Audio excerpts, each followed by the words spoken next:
Bueno, buenas tardes a todos, bienvenidos a este encuentro que hemos programado junto con Gabriela, Luciano y Damián en el marco de la Secretaría de Investigación y Extensión.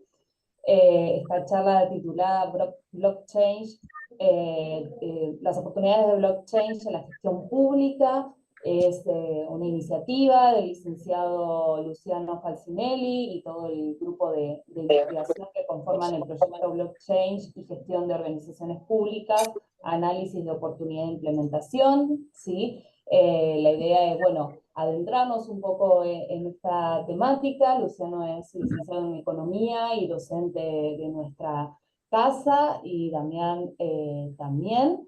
Así que, bueno, luego de la presentación los dejo con ellos, quienes van a compartir su experiencia en este campo. Y a todos ustedes, además, decirles que por medio del chat pueden dejar cualquier duda que vaya surgiendo, y también van a encontrar el formulario que tienen que llenar para que les podamos hacer el certificado de asistencia a este encuentro. Así que nuevamente muchas gracias y les cedo la palabra a Luciano y a Damián. Dale.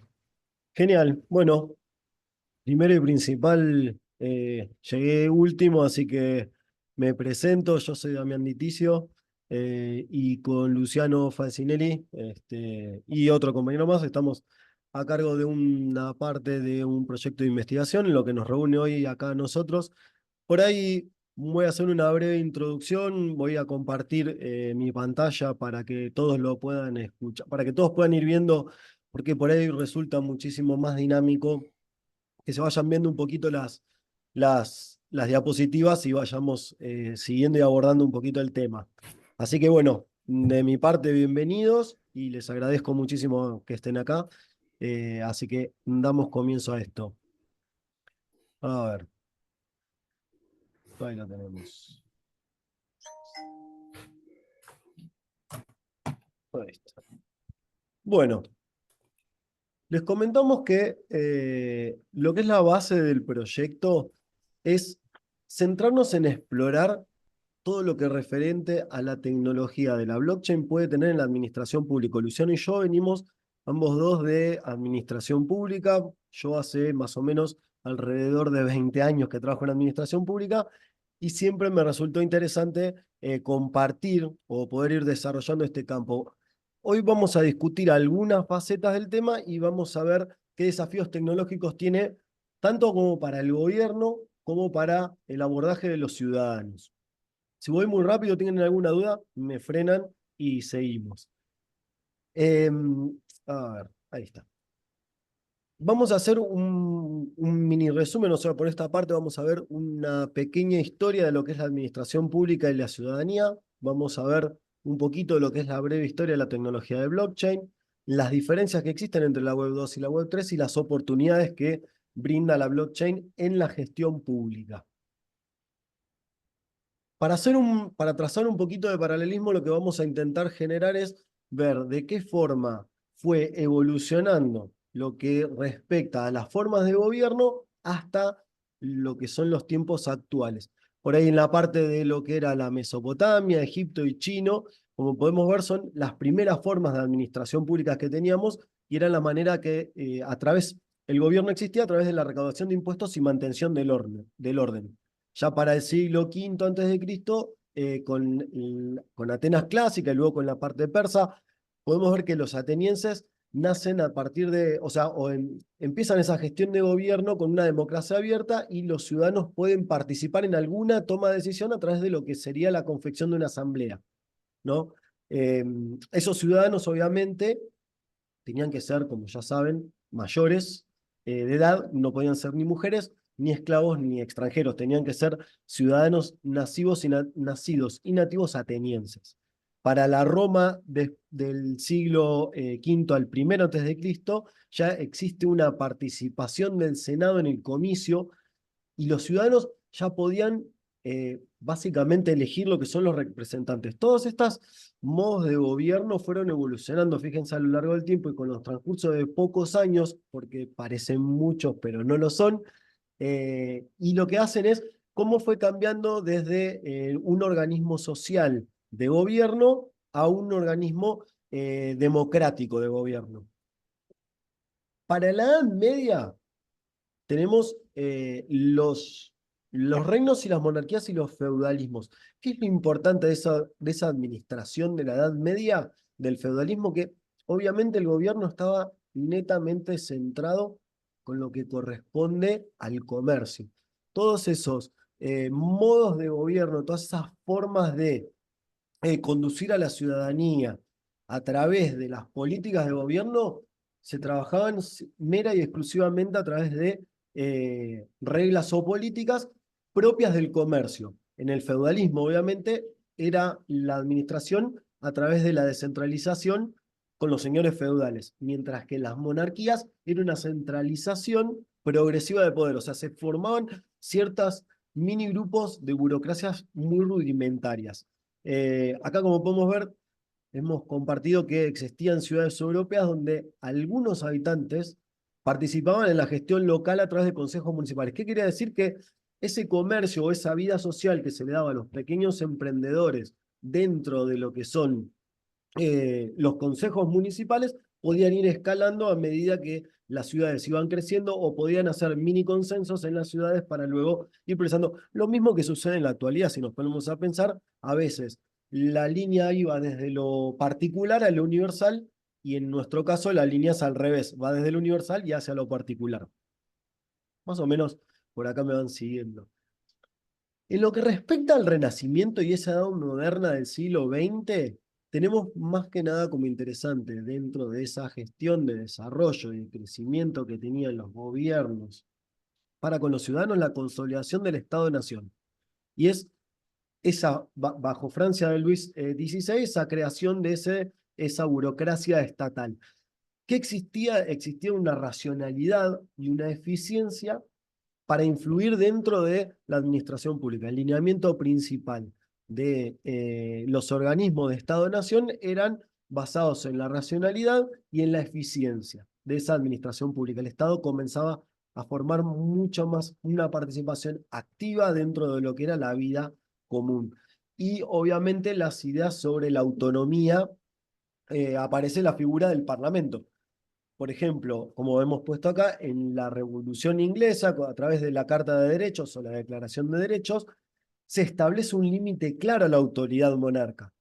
O sea, que lo que hacían era que los gobiernos generen a través del Parlamento ciertos lineamientos, políticas o reglas a seguir indeclinables e inalienables que garanticen derechos de libertades constitucionales a los ciudadanos.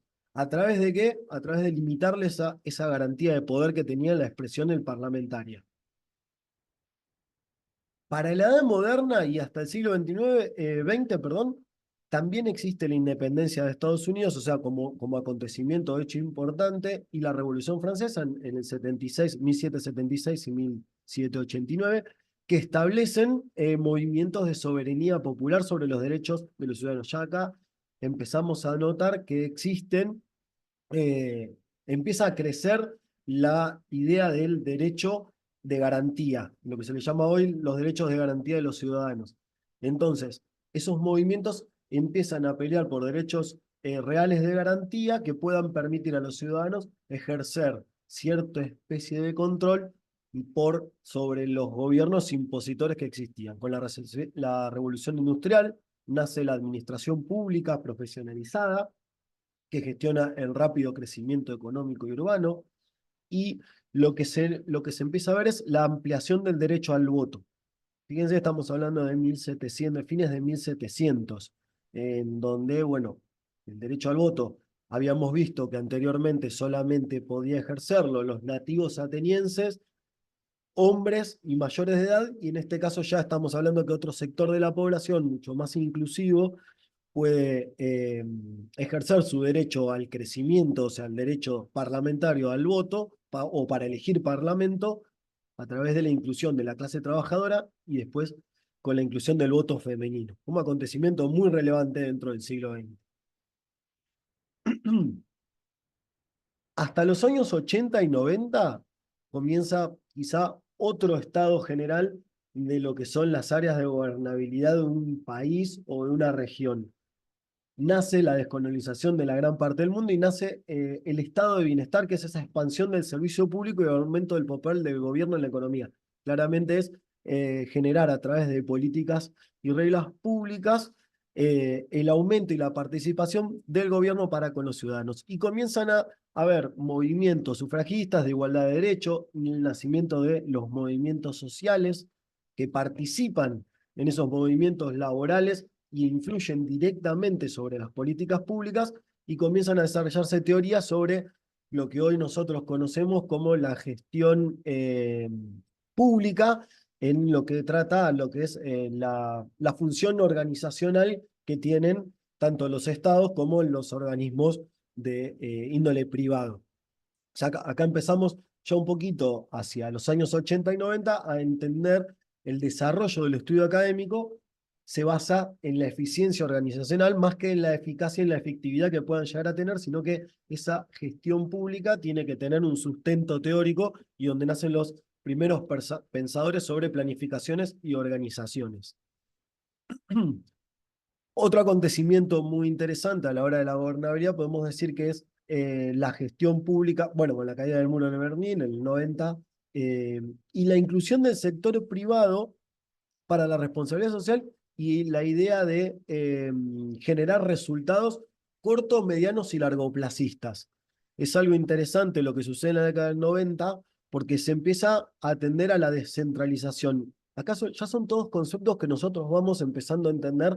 Porque por ahí los nacidos, como en mi caso, en el 83, empezamos a vivir muy a poco estas cosas, pero a medida que van pasando los años nos vamos dando cuenta de esas situaciones con las que fuimos viviendo y nos damos cuenta cómo fueron transfiriéndose ese estado de poder del Estado en general para con el ciudadano y cómo ahora el ciudadano participa directamente en el Estado. La descentralización, que es esa transferencia de poder y responsabilidades a niveles subnacionales y locales, o sea, se tiende a hacer, por ejemplo, acá en Mar del Plata o en Provincia de Buenos Aires, a descentralizar ciertas actividades para poder desarrollar de manera más autónoma y autárquica cierta cantidad de actividades y que puedan hacer a la mejora del contacto con los actores sociales que involucran, ¿no? La democratización global en la década de los 80, con la caída de las dictaduras, con el fin de los regímenes autoritarios de América Latina, muy especialmente en Centroamérica, Europa del Este, y expandiendo la participación democrática, y el nacimiento quizá del concepto de gobierno abierto y de la transparencia, que son acciones gubernamentales que fomentan esa participación ciudadana que ahora vamos a ver que se van a potenciar un poquito más hacia el año 2000. En el año 2000 sucede un fenómeno muy interesante que es que logra nuclear todo lo sucedido, iniciado en el año, allá por los años 80 y 90, y la escalabilidad que tiene, el crecimiento que tiene en este desarrollo de gobernabilidad para lo que respecta a la ciudadanía en participación con los gobiernos activos de los países, estamos hablando de países democráticos, es exponencial, ese crecimiento es exponencial. Quizá ustedes lo van a ver o lo ven de manera más directa en el día a día, pero cuando hacemos una trazabilidad de lo que respecta a la vida democrática o cómo los gobiernos participan dentro de la vida ciudadana, nos damos cuenta que desde el año 90 hacia el 2020 aproximadamente la escalabilidad es exponencial. El crecimiento, como habíamos dicho, de lo que son los fines de los 90 comienza con el e-government, que es la utilización de esas tecnologías, y por ahí acá voy a hacer un poco un parate de esas tecnologías de la información, el nacimiento de las tecnologías de la información y las comunicaciones, las famosas TICs, empiezan a surgir a partir del año 2000 con la globalización, empiezan a surgir con el año 2000 con la industria 4.0, la industria de las telecomunicaciones, el Internet 4.0, el famoso 4.0 de Internet, se refiere a eso, ¿no? Refiere a esas nuevas maneras y formas de uso que pueden acaecer a través de todo lo que nosotros nos rodea, ¿no? Ese Internet de las cosas que fueron surgiendo a principios del 2000 y que hoy por hoy es algo que tenemos en nuestra vida cotidiana y actual. En cuanto al gobierno, las tecnologías de información para mejorar la prestación de servicios públicos es notable. Pasamos de juntar una pila, por ejemplo, de boletas e ir a hacer los pagos haciendo una fila y manejar efectivo a formas de pago directamente a través de, estamos hablando de un servicio público, como puede ser la luz, el agua o el gas, o las tasas de seguridad y higiene, alumbrado, barrio y limpieza. O sea, estamos hablando de cualquier tipo de servicio que mejoran la calidad de vida del ciudadano a través del uso de una tecnología. Pasamos al pago electrónico y hoy por hoy a los débitos o quizá en un futuro podemos lograr que sea de otra manera. La transparencia y la rendición de cuentas es el énfasis en la lucha contra la participación ciudadana en función de ir contra la Claro. corrupción. Ay, perdón, escuché, ¿alguien dijo algo? No, por ahí me pareció a mí. La transparencia y la rendición de cuentas la rendición de cuentas es algo que se realiza a través de los gobiernos, realizan todos los años obligatoriamente y tienen que dar un sentido tiene que darse obligatoriamente, tiene que ser público y de notorio conocimiento, tiene que tener publicidad, o sea, dar publicidad refiere a que tiene que llegar a través de todos los medios masivos a la ciudadanía y la rendición de cuentas y la transparencia son pilares fundamentales de los gobiernos hoy por hoy, la participación digital a través de las redes sociales para movilizar a los ciudadanos y hacerlos partícipes de procesos políticos y sociales, y los presupuestos participativos, en donde quizá algunos, como por ejemplo yo, he participado desde ambos lados como votante ciudadano a través de esa iniciativa que tiene un gobierno donde pone al ciudadano para asignar parte de un recurso valioso, un fondo afectado que puede venir de la nación, de un fondo internacional, de un banco internacional, y nosotros podemos hacer uso y disponer de ese dinero como ciudadanos para ver en qué proyecto estamos, o a través de la presentación de esos presupuestos participativos, que por ahí más adelante Luciano le va a hacer les va a trazar algún tipo de sentido con lo que es el uso de la blockchain en la gestión pública. Pero bueno, a principios de los años 2000 y a fines de los años 2000, el presupuesto participativo creció un montón y se volvió una herramienta de gestión de gobierno. Ya para el año 2010 en adelante tenemos la promoción de la transparencia que hablábamos, que había nacido hacía más o menos 10, 12 años atrás, y la participación y la colaboración entre el gobierno y el ciudadano ya es una relación bilateral entre lo que es la colaboración del gobierno con la ciudadanía y no es simplemente a mero de la democracia de emitir un voto y generar una política unilateral por el solo hecho de haberse generado la confianza de la ciudadanía para con los gobiernos, la transformación digital junto con la despapelización, que es integrar todas esas tecnologías en todos esos aspectos que tenga la administración pública. Existen hoy a través de organismos como tribunales que manejan expedientes digitales o mismo los municipios o provincias con los sistemas de subastas invertidas a través de integración de tecnologías que puedan ayudar a manejarse 100% de manera virtual y dar esa mirada más nacionalista, más federal de lo que es la participación, como por ejemplo en una licitación, o tomar una vista de un expediente que, en la parte que corresponda a tomar vista de un expediente público, eh, sin necesidad de tener que trasladarse o pedirlo. Nos pasa con una multa.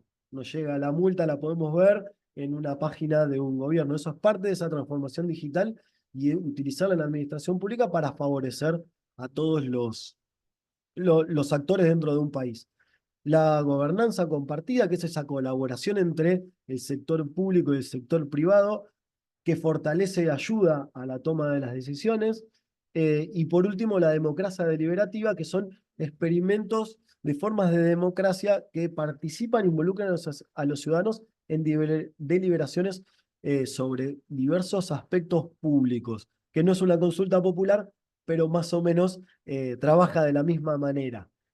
Simplemente lo que hace es involucrar directamente a la población para con todas las herramientas y para con todos los elementos que tiene un gobierno como para poder manejarse de la mejor manera sin ser autónomo y autárquico, sino que ser compartido y de gobierno abierto y tengan una colaboración entre todos los actores que puedan involucrarse, el usuario, el generador del pedido, el intermediario o la sociedad que va a ser, al fin y al cabo, el que va a dar usufructo a la herramienta que está proponiendo un gobierno. Hasta acá más o menos es ese breve pantallazo de cómo fueron variando las administraciones de gobierno desde los primeros tiempos hasta hoy. Quizá los cambios parezcan muy drásticos, quizás hayan más de 2000 años de diferencia, pero siempre se mantiene una misma línea que es la intervención de alguna manera de un organismo público, sea elegido democráticamente o por imposición, y cómo fueron variando a lo largo del tiempo. Quizá ahora, Luciano, creo que continuamos acá, ¿verdad? A partir de este periodo. Yo les di Sí. una breve introducción. Así que bueno, ahí Luciano les comenta porque es algo un poquito más variable. Dejo de compartir, Bien, ¿eh? dale, gracias, Damián. Comparto ahora yo pantalla y vamos a ir tocando los temas bastante rápido. A ver si se ve lo que estoy compartiendo. Sí, hay una cara de un señor. Sí, Perfecto. sí. Bien, excelente.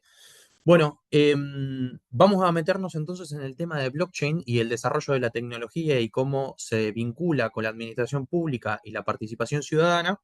Y para eso tenemos que hacer un breve recorrido de la historia de blockchain, empezando por este señor que se llama Nick Szabo, que escribe un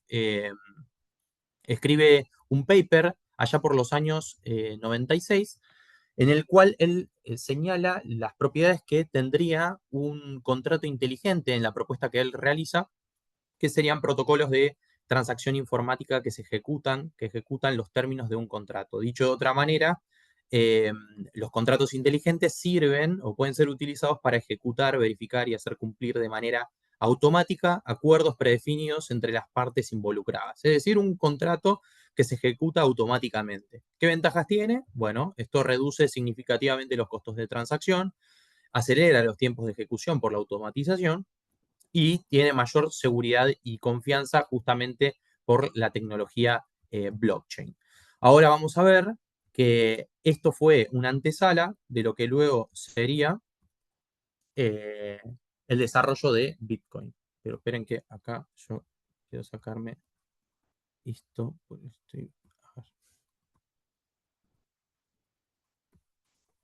Mm, ¿Están viendo la...? A ver. Sí, pero no está presentada en... Sí, a ver, un segundo. Porque acá... Ay, Dios. Eh, a ver, que tengo que ver.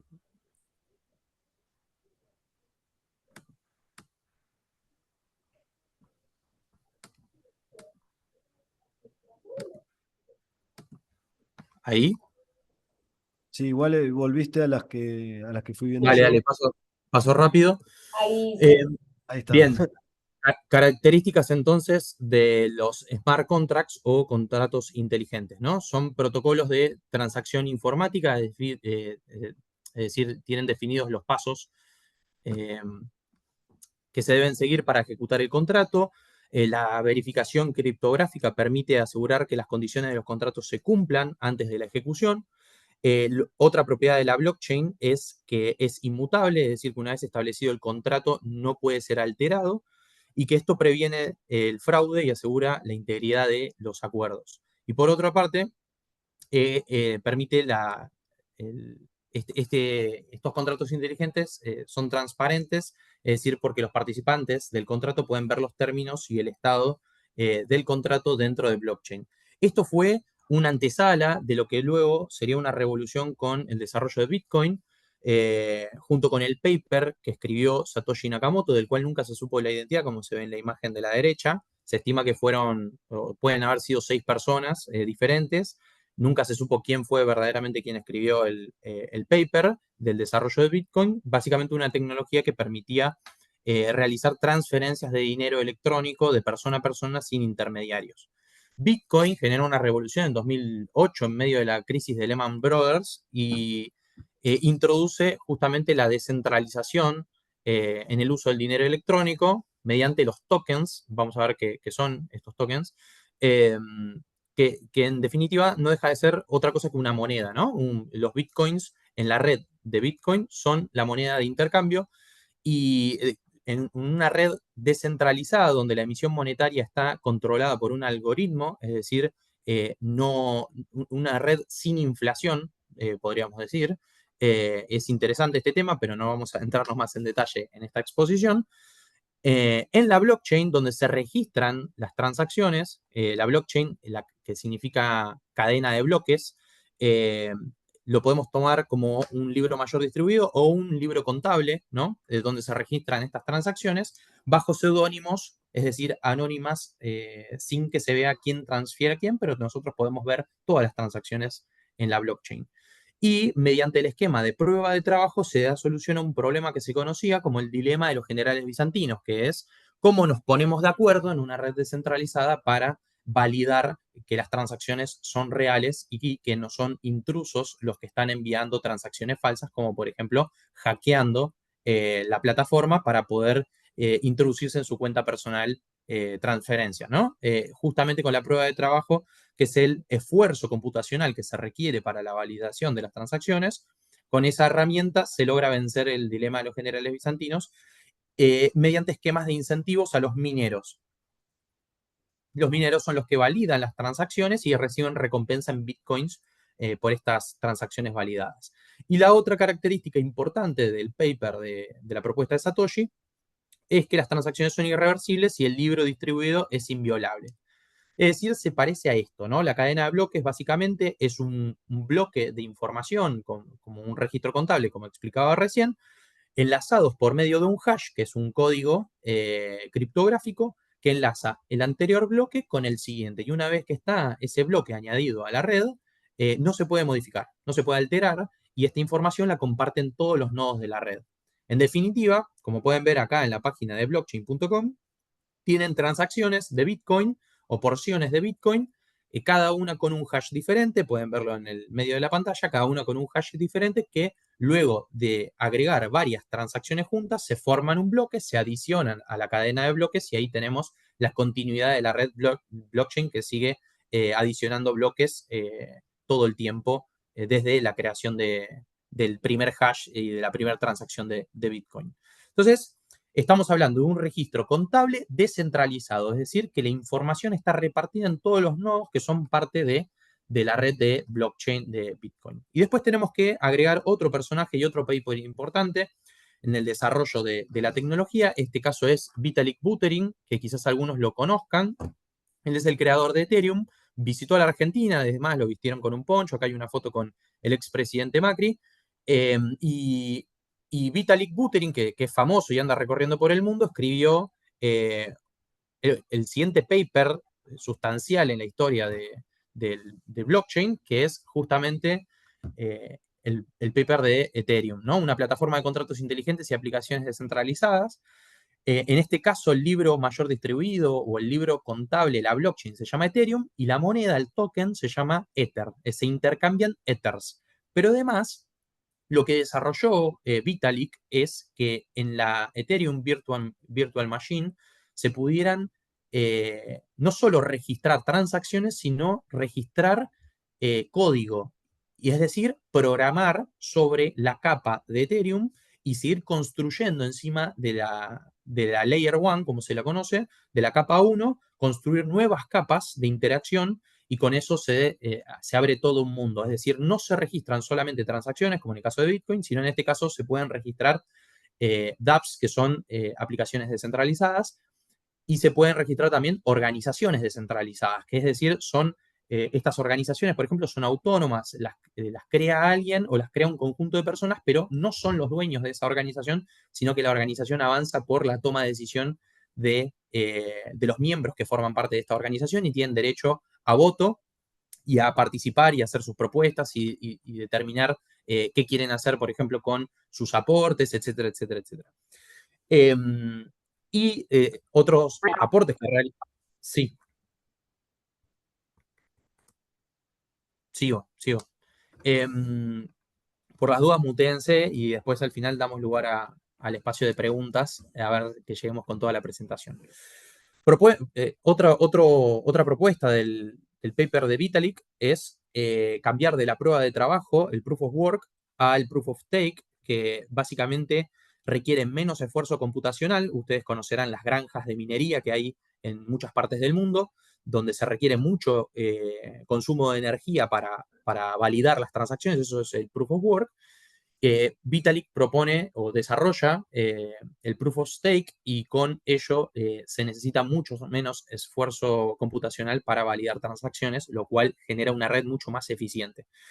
Y lo otro que desarrolla o abre el campo de juego Vitalik es la posibilidad de generar proyectos de escalabilidad arriba de Ethereum para mejorar la fluidez con la que se verifican transacciones y por ende uno no tiene que esperar cada vez menos para poder enviar dinero o crear plataformas, etc. Esos son los sharding y rollups. Entonces, a raíz de Ethereum, se empieza a crear un ecosistema, como se lo conoce en el rubro, un ecosistema de aplicaciones y de organizaciones, en este caso de finanzas descentralizadas, donde no solo se pueden hacer pagos, sino también puede haber servicio de custodia de dinero, exchanges, que son básicamente plataformas de intercambio entre los distintos tokens o monedas de las distintas blockchain. Y las famosas, por ejemplo, a la derecha vemos las stablecoins, que son tokens, monedas que mantienen una paridad, por ejemplo, en el caso de la DAI, es una de las más famosas, que tiene una igualdad con el precio del dólar. Entonces, una DAI vale $1 siempre, tienen un sistema de quema de dinero y de emisión monetaria controlada, ambas cosas, quema y emisión, para sostener una paridad igual al dólar. Entonces, el DAI, junto con algunos quizás conocen el USDT, se utilizan para hacer transacciones hoy en criptomonedas con stablecoins bajo precio dólar. Entonces yo quiero transferir $100, por ejemplo, puedo transferir 100 USDT o 100 DAI mediante las redes de blockchain de acá a cualquier parte del mundo gracias a esta tecnología. Y no solo de finanzas descentralizadas, sino que hay un montón de otras cosas que se montan sobre la red de Ethereum, como el caso de abajo a la izquierda, los NFTs, que quizás hayan escuchado algo sobre el arte digital. Básicamente un NFT es un token no fungible, es decir, es un token que en vez de ser una moneda contiene una propiedad intelectual. Entonces yo puedo tener un archivo en la blockchain que está puesto a mi nombre y es de mi obra. Y yo soy el titular y nadie lo puede copiar y eso está en la información criptográfica repartido entre todos los nodos. O sea, nadie puede hackear que un archivo digital, por ejemplo, no me pertenece si es de mi propiedad. Eso es lo que permite desarrollar los NFTs. Entonces tenemos una evolución del Internet desde su nacimiento hasta la Web 3, pasando por la Web 1, en la cual nosotros en los años 90 y 2000, sobre todo acá en Argentina, podíamos entrar, bueno, en los 90, podíamos entrar y solamente leer la información en Internet. De eso se dio un salto en la Web 2.0 a no solo leer, sino también escribir e interactuar, por eso se lo llama como la red, la web interactiva. Ahí tenemos el despegue de las redes sociales, empezando por Facebook como revolucionaria en su momento. Al día de hoy tenemos TikTok y así Twitter, bueno, X hoy día. Y lo que se viene y los cambios que hacia dónde se está yendo es hacia la web 3.0, que no solamente se puede leer, no solamente se puede escribir, sino que además uno empieza a tener confianza en la propiedad de la información, de las data, y además de que es verificable todo lo que ocurre en esa red y todo lo que sucede con nuestra información. Hay una diferencia entonces entre la Web 2 y la Web 3, en donde la data y las aplicaciones están almacenadas en servers que son propiedad de compañías que controlan estos servers. Eso es la Web 2. Hoy día, como estamos acostumbrados, como pueden ver ahí en la pantalla, Facebook, Twitter, Instagram y todo el uso de nuestros datos. Y la Web 3.0, donde la data y las aplicaciones no son propiedad de nadie, o son propiedad de aquellos que la poseen, pero la poseen bajo seudónimos, y además está almacenada a través de los nodos repartidos en la red, y por ende nadie es el propietario y puede hacer uso de esa información de manera discriminatoria, ¿no? Entonces, acá podemos ver de otra manera gráfica la diferencia entre la web 2.0, las aplicaciones en la nube, la web 3.0, la interoperabilidad, el anonimato y la descentralización como nuevas filosofías del intercambio. Para ver otro ejemplo, entonces tenemos el caso de Twitter, ¿no? En la cual interactuamos todos a través de la plataforma, pero que, como habrán visto, hay veces que se pueden caer los servidores. Muchos habrán experimentado alguna caída de WhatsApp, en la cual cuando se caen los servidores centrales, se cae la aplicación en todo el mundo. Esto no sucede en una plataforma de la web 3, justamente porque la información está repartida entre los nodos, y si se cae un nodo, el servidor de un nodo, una computadora, eso no afecta a la red que está integrada por miles de nodos que comparten la información peer-to-peer, es decir, persona a persona, de manera descentralizada. Entonces, hay un cambio de paradigma entre la web 2 y la web 3. Por un lado tenemos en la web 2 centralización, en la web 3 descentralización, en la web 2 hay intermediarios, que son estas grandes compañías, ¿no? En la web 3 la propiedad es de los usuarios, no de las compañías, hay interoperabilidad entre las distintas redes. Por el otro lado, en la web 2, los contenidos son generados por los usuarios en las redes sociales, dentro de las plataformas de las redes sociales, y la gestión de datos del usuario es parte de la información que tienen estas empresas, en las cuales nosotros, por ejemplo, ponemos nuestro mail, nuestros datos, en Internet, en muchas, si bien está protegido por validadores, también nuestros datos de tarjetas de crédito, licencias de conducir, etcétera, y toda la información, todo lo que nosotros compartimos en nuestras redes sociales, fotos, videos, etcétera. Y un modelo de negocio, que es el modelo de la publicidad, ¿no? Es decir, utilizando estas redes, los datos nuestros son utilizados para determinar la publicidad que a nosotros se nos ofrece a través de las plataformas de redes sociales. Cualquiera de nosotros puede haber experimentado que le da clic a una aspiradora en una búsqueda mientras uno hace scroll en Instagram, y automáticamente me empiezan a aparecer publicidades de ese bien en todas las otras plataformas o en Internet de mi computadora. Bueno, del otro lado tenemos justamente una economía descentralizada, más segura y transparente, donde nadie es propietario, nadie usa mis datos sin mi consentimiento porque están encriptados en mi propia wallet. Y el modelo de negocio son las tokenomics, es decir, la generación de dinero, de valor agregado en función de mi participación dentro de estas plataformas.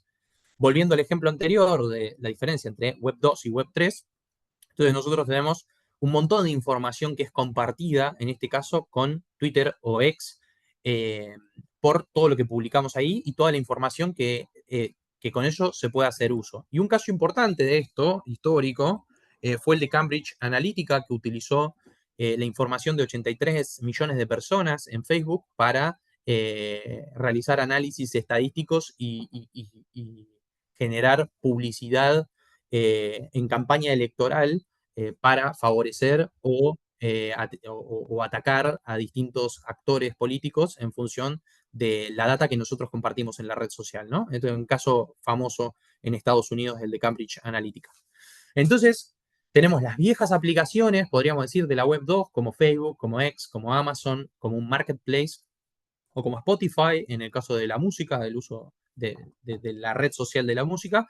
Y del otro lado tenemos otras propuestas, como son Decentraland, que ahora vamos a ver el ejemplo del mundo virtual, Streamit, que es una plataforma que me paga o me genera, me genera un rédito si yo publico papers o publico pensamientos o participo de la red. Eso genera un token con el cual a mí se me reditúa por mi participación dentro de la red. OpenSea, que es una plataforma, un marketplace, pero descentralizado, y Audius, que es un proyecto en contraposición con Spotify, por ejemplo, donde los artistas tienen autoría sobre sus productos, no requieren de las grandes discográficas, las labels que son parte de la industria de la música, y directamente pueden interactuar con su público teniendo ganancias directas porque el público escuche su música. No como en Spotify, que por ejemplo, una vez haciendo un trabajo sobre el tema del desarrollo de blockchain, en una aplicación que es parecida a Audius, investigábamos que en Spotify, por cada escucha que tiene un artista, el cantante, por ejemplo, se lleva 0,00000 y como 15 ceros, 15 ceros y un centavo de dólar, ¿no? Entonces tiene que tener millones de reproducciones para poder tener ganancias dentro de la plataforma, y si no, no gana. No gana el artista. Pero bueno, podríamos ver que, bueno, Decentraland fue el mundo del metaverso, uno de los mundos más importantes dentro del metaverso, fue creado por argentinos de Litva. Acá podemos ver, no quiero que se queden con la idea de lo que ganó, esto del 2000% en un año, pero sí lo interesante del planteo de comprar terrenos virtuales, ¿no? Esto es algo un poco de lo que se viene. El futuro se parece mucho a esto, quizás no con estos gráficos, quizás muten los gráficos, pero la locura de lo que se va a venir 20 años hacia adelante es que compañeros, así como estamos nosotros reunidos acá, podamos reunirnos todos en el metaverso junto con estudiantes de Escocia y de Tailandia, y juntos en un aula virtual participando de un meet que organiza Harvard, de un workshop. Entonces, el mundo virtual genera todo un ecosistema nuevo, descentralizado, donde yo puedo ser dueño de un espacio dentro de esta web, dentro de esta plataforma de Decentraland, y donde mi participación también genera tokens que yo puedo intercambiar dentro del mismo ecosistema. Entonces, la Web3 es un conjunto de tecnologías agregadas de manera sucinta. Nosotros podríamos verlo en esta pantalla, entre otras, ¿no?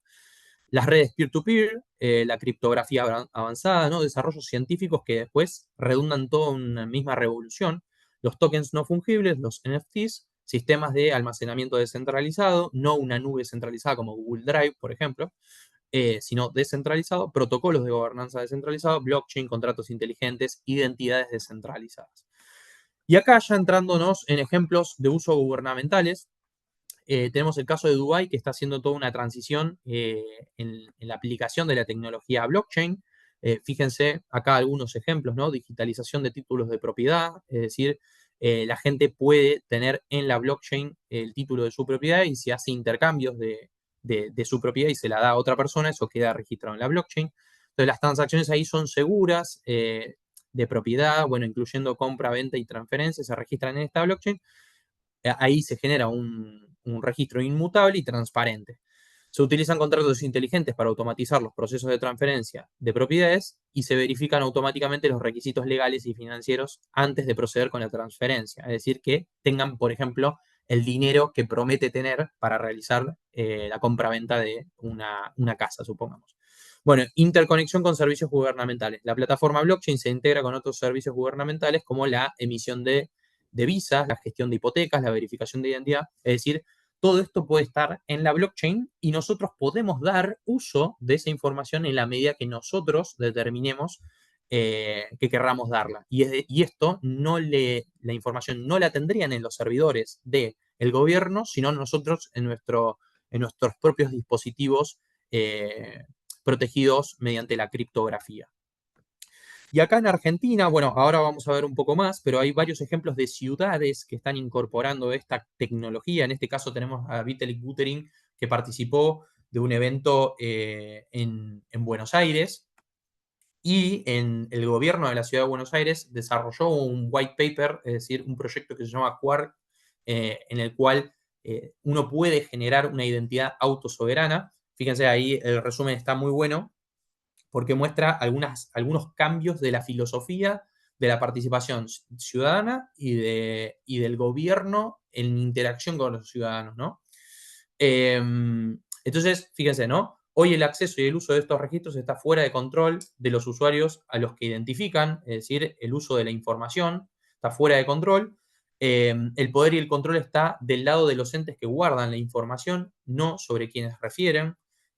Fíjense, el verdadero portador de la identidad queda relegado sin noción de dónde se encuentra su información, quiénes tienen acceso a ella, ni para qué es utilizada. Bueno, un ejemplo de todo esto es cuando se filtran, por ejemplo, hackean la base de ANSES y entonces tienen datos de todos nosotros o de todos los jubilados y con eso se puede hacer uso indiscriminado por fines, bueno, perversos, lo que sea. O, bueno, y así para otros ejemplos que, bueno, podríamos seguir charlando, pero avancemos, ¿no? Entonces, el objetivo es construir un ecosistema de interacciones digitales. Bueno, y como dice más abajo, está señalado, nos imaginamos un nuevo paradigma que permita transacciones ágiles simplificando procesos burocráticos, tanto entre actores privados como actores gubernamentales. Es una buena propuesta del gobierno de la Ciudad de Buenos Aires de introducirse mediante estas identidades autosoberanas, en las cuales nosotros compartimos la información en la medida que nosotros queremos. Bueno, ahí muestran, pueden leerlo en internet, buscan Quark ID y lo van a encontrar toda la información. Es interesante porque nosotros ahí podemos tener nuestro registro de, por ejemplo, el título universitario, nuestra licencia de conducir, los papeles de, si somos propietarios de un hogar, tener los derechos de propiedad y nuestros registros médicos, por ejemplo, nuestro historial médico, que nosotros, si queremos, lo compartimos y no dejamos que eso esté en bases de datos de hospitales o centros de salud o prepagas o lo que sea, y nosotros tenerlo encriptado en un dispositivo que nosotros compartimos cuando somos atendidos, por ejemplo, con un médico. Entonces, que no puedan hacer uso de esa información gente que nosotros no queremos que haga uso de esa información, por el motivo que sea, ¿no? Hay que entender que hay una concepción de que en este caso la blockchain nos permite o prima la desconfianza por sobre la confianza en entes centralizados. Y esto tiene beneficios, pros y contras, ¿no? O sea, en todo sentido. Pero lo interesante de desconfiar es que nosotros somos los que elegimos en quién confiamos y en quién no confiamos y quién no le queremos compartir, por ejemplo, nuestra información o no queremos que dé vueltas por ahí por la sociedad. Y hay un montón de proyectos en Argentina. Ahora se está organizando nuevos comités de participación del desarrollo de aplicaciones y plataformas de blockchain. Así que hay mucho por desarrollar y acá otro ejemplo. Vamos a profundizar en esto.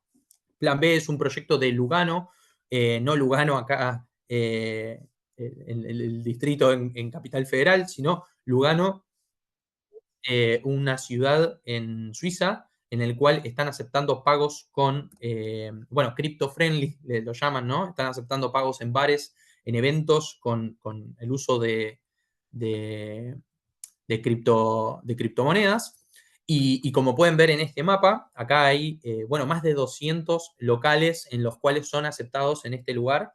Bueno, pueden ver que está en italiano porque ahí en Suiza uno de los idiomas que hablan es italiano. Así que fíjense que hay más de 200 locales que aceptan el uso de criptomonedas para realizar transacciones. Desde en la ciudad de Buenos Aires hicieron un pedido de relevar la propuesta de Plan B para la ciudad de Buenos Aires. Ahí tuvimos que avanzar en un proyecto de investigación en conjunto y de avance de la propuesta, la cual, bueno, acá pueden ver un poco el resumen de lo que fue ese trabajo de investigación, que fue muy interesante. Y mediante el DNU que hubo a principio de este año, en enero, bueno, ahí lo pueden ver, ¿no? Dice, se firmó el Rosario el primer contrato de alquiler ahí señala en Bitcoins, la noticia está mal, porque no es en Bitcoins, es en USDT, pero pueden ver abajo una foto del primer contrato de alquiler que se realizó por $100. Bueno, evidentemente le alquiló bastante barato a esta persona, hoy día tenemos esta información, pero interesante porque el modelo de Plan B podría llegar a ser incorporado en ciudades de la Argentina, ¿no? Para que veamos. En este caso, y acá pueden ver que la cotización del día de pago en la plataforma Fiwin. Bueno, Fiwin permite el pago de servicios impuestos a través de criptomonedas, ¿no? Fíjense ahí a la derecha pueden ver AISA, pueden ver Edenor, Edesur. Bueno, se pueden ya pagar servicios con criptomonedas. Esto es interesantísimo para el desarrollo de la plataforma. Y acá me quiero adentrar, no queda mucho tiempo, me quiero adentrar en el financiamiento cuadrático, otro de las posibilidades que que permiten el desarrollo de la tecnología blockchain, que básicamente permite el financiamiento de bienes públicos, ¿no? Acá podemos ver algunos ejemplos de plataformas de código abierto que corren en infraestructura libre como Internet o en la blockchain. Es un caso de un bien público, es decir, que le pertenece a todos. Estamos hablando de código abierto. Educación gratuita, bueno, colaboración gratuitas en pos de mejorar libros, software, diseños, etc. Bueno, bienes públicos, ¿cómo son financiados? Bueno, en esta plataforma, los Gitcoin Grants son un experimento en donde las personas pueden financiar proyectos considerados bienes públicos, o sea, bueno, acá tienen, mediante el financiamiento cuadrático, es decir, las personas pueden hacer aportes a bienes que consideran bienes públicos. Las organizaciones o individuos actúan de matching partners o sponsors que generan o donan a rondas de financiamiento para financiar distintos proyectos que son bienes públicos. Este dinero provisto por los matching partners o los sponsors se distribuye al final de cada ronda mediante una fórmula de financiamiento cuadrático. Y veamos rápidamente este ejemplo, que está bueno tenerlo en consideración. Los matching partners depositan dinero en un matching pool y en este pool se aporta a proyectos de bienes públicos junto con usuarios que utilizan esos bienes y que quieren hacer aportes individuales. Ahí está. Los fondos de matching pool son utilizados para magnificar las contribuciones individuales de los miembros de la comunidad. ¿Y cuál es la magia del financiamiento cuadrático? Veamos un ejemplo donde hay un matching pool de sponsors que donan $20.000, supongamos, y tenemos 3 proyectos a los cuales invertir. De estos 3 proyectos, ¿quién se lleva más plata del matching pool de $20.000? Bueno, vemos 3 proyectos diferentes con aportes de $2.000 a cada uno, pero en el primero hay 5 donantes con $400 cada uno, en el segundo hay 2 donantes con $1.000 cada uno y en el tercero hay 20 donantes con $100 cada uno. Fíjense que el match amount a la derecha recibe mucho dinero. ¿Quién recibe más dinero? El que recibe más cantidad de transacciones, aunque sean por menos plata, cuando suman la misma cantidad de dinero aportado. Entonces, ¿qué es lo que genera el financiamiento cuadrático? Que es muy interesante. Bueno, que la cantidad de contribuidores importa más que la cantidad de dinero donada por los individuos. Es decir, crea un sistema de financiamiento para bienes públicos más óptimo, sacándole poder a las ballenas, es decir, a pequeños actores con mucho dinero y esparcen, en cambio, ese poder en la comunidad que ve con más interés. Por ejemplo, 20 personas acá vieron interés en el tercer proyecto. Entonces, crean más democracia en las decisiones de financiamiento de bienes públicos. Entonces, cuanto más individuos contribuyan a un proyecto, más dinero del matching pool les será asignado. Esto es muy interesante porque podría aplicarse a políticas públicas. Y acá tenemos distintos ejemplos de prensa libre, como veíamos antes, ¿no? Educación gratuita, periodismo independiente, salud pública, muchos ejemplos de proyectos que acá pueden ver se publican para buscar donantes o bienes públicos, bueno, estos, que son aportantes y sponsors que quieren solventar estos gastos. Un ejemplo claro de esto, aplicado a la Argentina, podría ser el caso de la tarjeta alimentar, de la cual hoy día podríamos descentralizar la intervención de la ayuda económica, llevándolo justamente a una forma descentralizada como es la blockchain. Fíjense que acá tenemos en el 2022 hay 182 programas de asistencia estatal que podrían reducirse si supiéramos cuáles son y cómo se distribuyen estos y cuáles son los intermediarios detrás de estos planes sociales. Y por otro lado, otra noticia acá del 2024 que dice que el gobierno eliminó como intermediarias de planes a 300 organizaciones y busca ahorrar. Bueno, vemos que el potenciar trabajo era muy intermediario y que ahora hay cierta prioridad por transferencias sin intermediarios como la tarjeta alimentar. Mejor todavía sería que nosotros pudiéramos directamente destinar nuestros recursos, nuestros impuestos a organizaciones a través de transferencias directas registradas en la blockchain, a cualquier tipo de organización que nosotros querramos.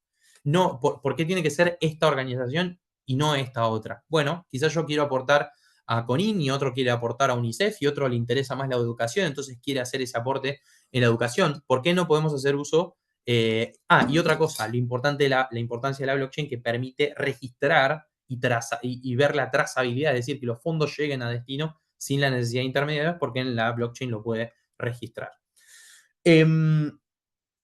Si estamos medio justos de tiempo, pero rápidamente voy a ir con este ejemplo de Kleros. Kleros es otro tipo de uso que se le puede dar, es una plataforma, un protocolo de justicia, como se lo conoce, montado sobre Ethereum, que sirve, bueno, ahí lo dice, ¿no? Una aplicación descentralizada construida sobre Ethereum que funciona como una tercera parte descentralizada para el arbitraje de disputas de cualquier tipo de contratos, ya sean simples o muy complejos. Se basa en incentivos de teoría de los juegos para lograr que los jurados juzguen los casos correctamente. Entonces, hay distintas cortes en las cuales hay distintos jurados, comercio electrónico, transporte, seguros, etc. Entonces, ¿cómo funciona esto? Bueno, mediante un proceso de arbitraje. Esto asegura la evidencia, bueno, la selección de los jurados, etc. Esto está automatizado y codificado en contratos inteligentes.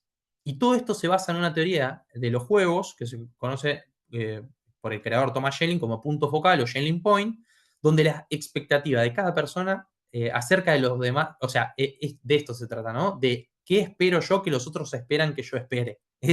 Bajo ese esquema de incentivos se distribuyen las Schelling Coins. Bueno, ahí lo dice, ¿no? Usa este principio para generar incentivos en un número de agentes que no se conocen o no confían en que los demás digan la verdad. Esperamos entonces que estos agentes elijan la respuesta verdadera porque ellos esperan que los demás elijan una respuesta verdadera. A su vez, porque aquellos, bueno, ahí dice, ¿no? El punto focal en este caso es la honestidad. Entonces, como yo espero que los demás del jurado fallen a favor de la verdad, yo fallo a favor de la verdad, y eso genera los incentivos para que todos ganemos siendo honestos como jurados dentro de una disputa entre partes. Bueno, Kleros no depende de la honestidad de un jurado, sino de los incentivos económicos provenientes de la teoría de los juegos. Rápidamente, entonces, imaginemos el caso de María. María vive en Argentina y le pide un trabajo a Camille, que es de Francia, y le pide que desarrolle una plataforma web. Y cuando desarrolla la plataforma web, a las 2 semanas Camille entrega el producto, pero María le dice que no está conforme con el desarrollo web que hizo Camille. Y como ellas acordaron este trabajo, que este trabajo, si no había un acuerdo mutuo, se disputaba a través de la red de Kleros, le llegó un email a Víctor, que está hoy viviendo en Albania, y que él en su celular, viajando en el transporte público, recibe un mail de que es seleccionado como parte del jurado junto con 2.900 personas más que tienen que intervenir en el caso entre María y Camille. Víctor es especializado en el desarrollo de webs, entonces es una persona idónea para determinar si hizo bien su trabajo Camille, y entonces entre Víctor junto a otras 2.000 personas que pueden vivir en Perú, en Ecuador, en Hong Kong, en donde sea, intervienen dentro del caso y determinan quién es quién tiene razón entre María y Camille. Y Víctor tiene incentivos a ser honesto porque él piensa en lo que las otras 2.900 personas seleccionadas de manera aleatoria van a señalar como jurado, digamos, de esta disputa. Entonces, llegan a un acuerdo, pasan 2 semanas y el jurado determinó que Camille no hizo un buen trabajo y automáticamente se le devuelve el dinero a María. María puede contratar a un nuevo diseñador web para realizar la plataforma. Entonces, tenemos un cambio de paradigma y acá vamos llegando al final de la exposición. Hay un cambio de paradigma a raíz de esta descentralización de la información personal, como es el caso de la identidad digital soberana que veíamos hace un rato, en el caso de Buenos Aires, Argentina, la digitalización de títulos de propiedad, como el caso de Dubái, ¿no? El historial crediticio, médico, etcétera, el reemplazo de funciones estatales, no pensemos solo en el gobierno, sino en el Parlamento, o en este caso la legislatura, el Congreso, y ahora estamos hablando del Poder Judicial, estamos hablando de 2 personas que antes de recurrir a gastos por un desacuerdo a nivel internacional, por un trabajo que se realiza entre 2 continentes diferentes, bueno, el caso de Kleros puede ayudarnos a solucionar ese problema sin tener que buscar intervención por miles de dólares para la disputa internacional que generaría este contrato entre 2 partes de distintos lados del mundo, ¿no? Organizaciones autónomas descentralizadas, entornos donde los participantes legislan bajo proyectos cooperativos. Esto es como el resurgimiento de la mirada del cooperativismo, ¿no? La financiación cuadrática, otro ejemplo importantísimo, y los bienes públicos. La transparencia radical, licitaciones públicas, rendición de cuentas, bloqueo inteligente en caso de conflicto legal. Esto es, por ejemplo, si me doy cuenta de que hay una tarjeta alimentar que está funcionando, que automáticamente se utiliza para algo que no es un alimento, automáticamente deja de funcionar por este contrato inteligente en la blockchain, ¿no? Que registra esa información. Ese dinero inteligente, la tarjeta, solo puede comprar alimentos. Si alguien lo utiliza para algo que no es un alimento, supongamos, hipotético caso, se bloquea la tarjeta automáticamente. Eso podría ser un ejemplo. Y después reducción burocrática, a la vez que proporciona privacidad en un entorno de mayor desafío frente a la inteligencia artificial. Entonces, blockchain complementa la inteligencia artificial. Pues la inteligencia artificial podría ser que en el uso de nuestros datos de las grandes compañías registren todo lo que nosotros hacemos y la Big Data permita acumular un montón de datos nuestros. Pero la blockchain combate esto al nosotros poder ser los únicos propietarios de nuestra información. Y como último punto, entonces, en este cambio de paradigma en el antes y el después de la Web3, tenemos, volviendo al inicio de esta disertación, gobiernos y grandes corporaciones controlan y almacenan datos personales, lo que pueden llevar a problemas de privacidad y seguridad. Del otro lado tenemos las identificaciones digitales soberanas de los ciudadanos que controlan los propios datos, es decir, aumento de la privacidad, y deciden cuándo y con quién compartirlos, o sea, más seguridad. Antes teníamos, o ahora, hoy día, ¿no? Los ciudadanos tienen una participación limitada en la toma de decisiones públicas, hay falta de transparencia, la burocracia generan desconfianza hacia las instituciones públicas. Del otro lado, las plataformas de votación y consulta basadas en blockchain permiten a los ciudadanos participar activamente. Cada voto y cada decisión se registran de manera transparente y verificable en la blockchain, aumentando la confianza pública. Y por último, la distribución de subsidios pasa por varias capas. Otro ejemplo, ¿no? Pasa por varias capas de intermediarios, lo que puede llevar a demoras y malversación de fondos. Los beneficiarios finales no pueden rastrear el origen y la distribución de los fondos.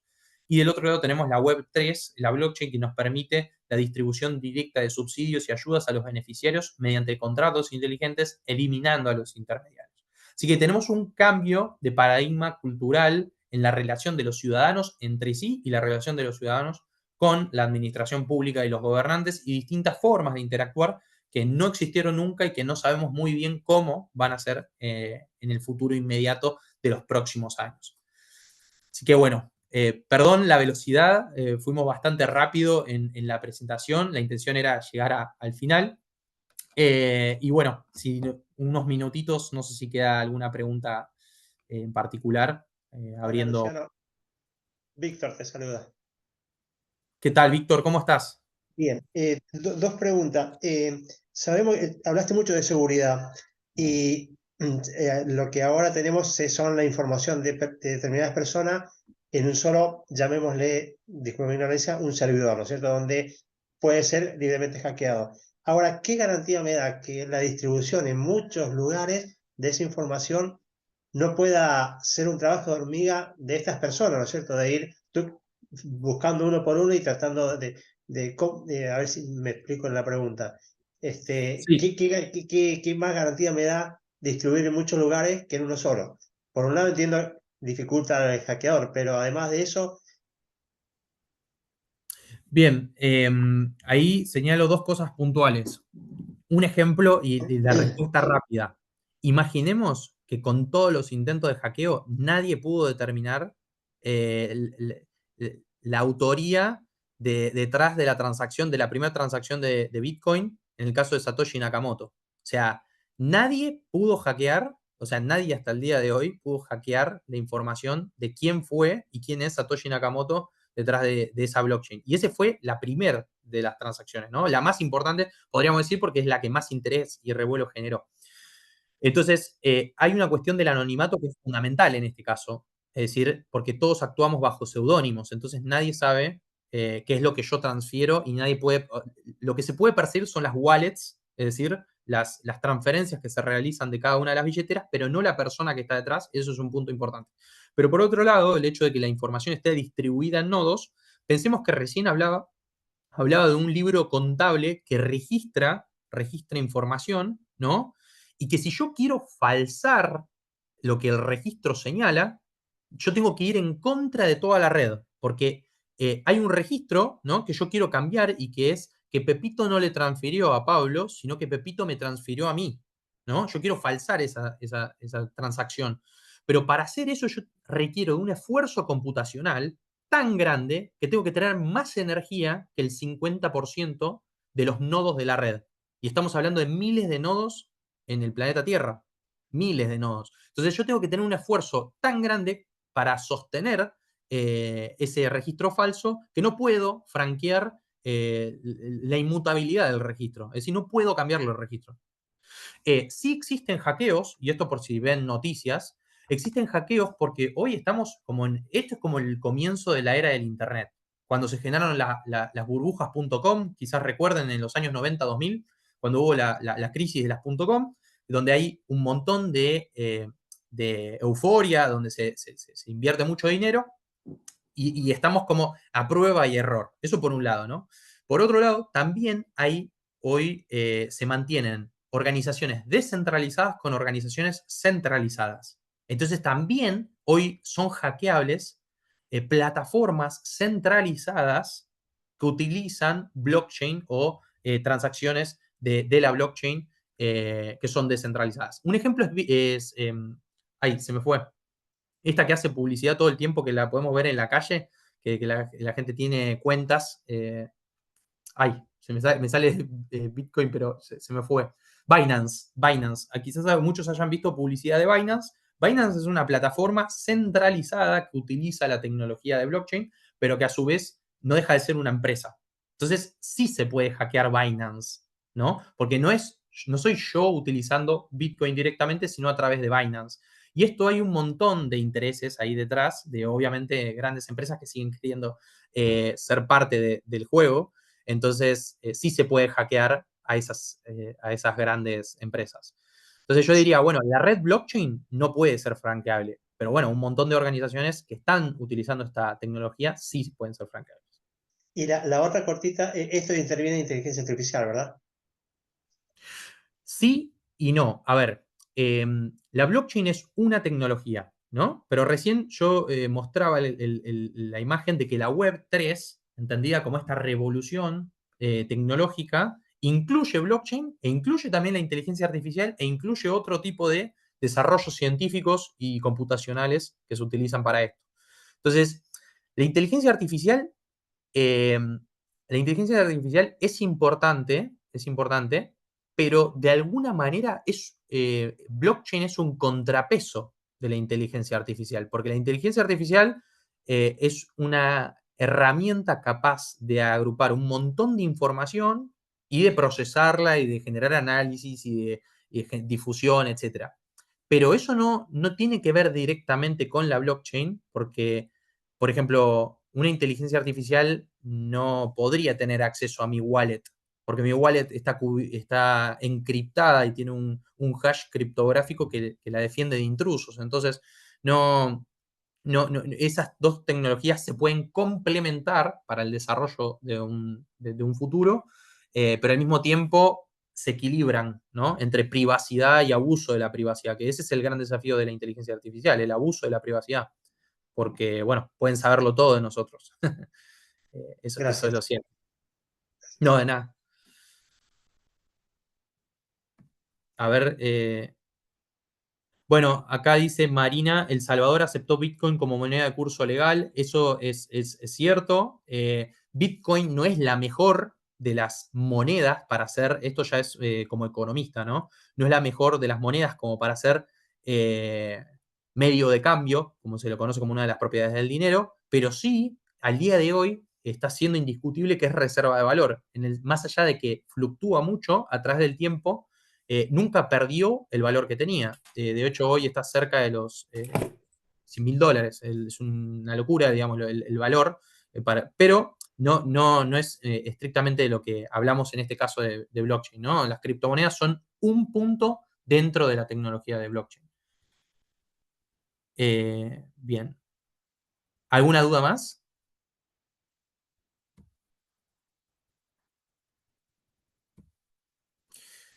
Bien, bueno, la verdad que este proyecto de investigación, obviamente estamos hablando de la frontera del conocimiento de la ciencia en términos, como economista, digo, esto es la frontera del conocimiento de la ciencia y en materia tecnológica también, ¿no? Y esto tiene un montón de desafíos, especialmente porque así como el anonimato es muy bueno para nosotros, por ejemplo, si queremos que no se sepa todo de nosotros, el uso de nuestros datos, como podrían ser con las redes sociales, por otro lado, eso también favorece a muchos de los contrabandistas que quieren mantenerse en el anonimato y generan transacciones mediante el uso de estas plataformas.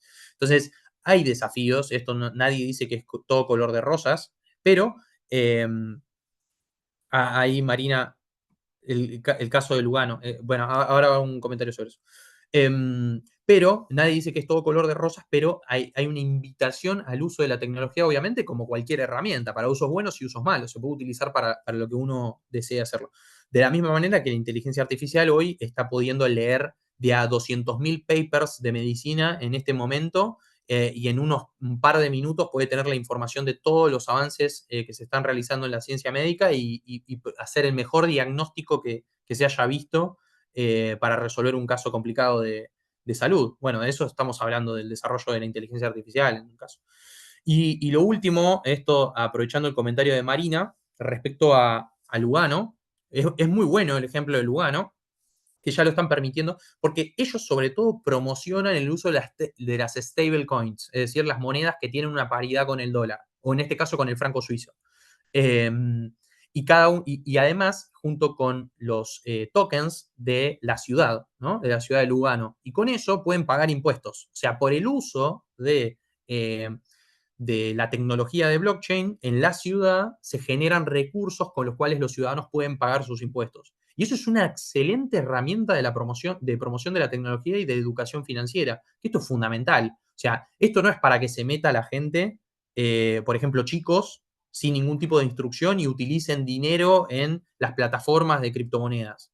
Todo lo contrario a esta exposición. Hay que ser muy responsables en el uso de, tanto del dinero, de criptomonedas, como el uso de la tecnología, y para eso obviamente se requieren, la tecnología avanza a una velocidad rapidísima y se requiere adaptación por parte de las instituciones educativas, de los gobiernos, etcétera. Sobre todo de las instituciones educativas que tienen que empezar a incorporar toda esta tecnología en los planes de estudio de los alumnos que van a interactuar con estas plataformas, van a interactuar en el mundo virtual. En solo 10 años probablemente todos seamos parte del mundo virtual de alguna manera o de otra. Y con esto no planteo un escenario utópico ni distópico. Tampoco creo que vaya a ser un mundo en el cual, no sé si alguien vio Black Mirror, no creo que sea un mundo en el cual el fin del mundo sea que nosotros participemos del mundo virtual y que eso nos robe la identidad y que no querramos estar en el mundo físico, sino todo lo contrario. Yo creo que esto va a complementar la tecnología con la experiencia humana y nos va a permitir eso. Por ejemplo, estudiar, si queremos, cualquiera de nosotros, estudiar en Princeton o en el MIT de Estados Unidos mediante el uso de un entorno virtual, ¿no? O sea, es increíble lo que se puede llegar a desarrollar. O reunirnos nosotros virtualmente con la inteligencia artificial eh, y el desarrollo de la blockchain dentro del mundo de Decentraland. Así que bueno, muchas gracias a todos por participar. Si hubiera alguna pregunta, bienvenida sea. Y bueno, muy interesante que sigamos de cerca todos esto y que sigan las nuevas charlas que podamos organizar en el entorno del desarrollo de blockchain y sobre todo del desafío para los gobernantes, la gestión pública y los ciudadanos, que nosotros no dejamos de ser ciudadanos, así que quizá tengamos mucha mayor participación de la que tuvimos hasta ahora gracias a esta tecnología. Así que bueno, muchas gracias y nos vemos en la próxima. Gracias a todos. Bueno, Gracias. muchas Todos. gracias, Luciano, muchas gracias, Damián, por este tiempo y por desasnarnos en estas nuevas tecnologías y de cómo ha cambiado en tan poco tiempo todo. Así que bueno, muchas gracias a ustedes y muchas gracias a todos los que se sumaron a este encuentro. Y bueno, los esperamos en las próximas jornadas que realizaremos sobre este y otros temas vinculados a esta temática. Muchas gracias. Gracias, muchas gracias, Analia. Chau, chau. Adiós.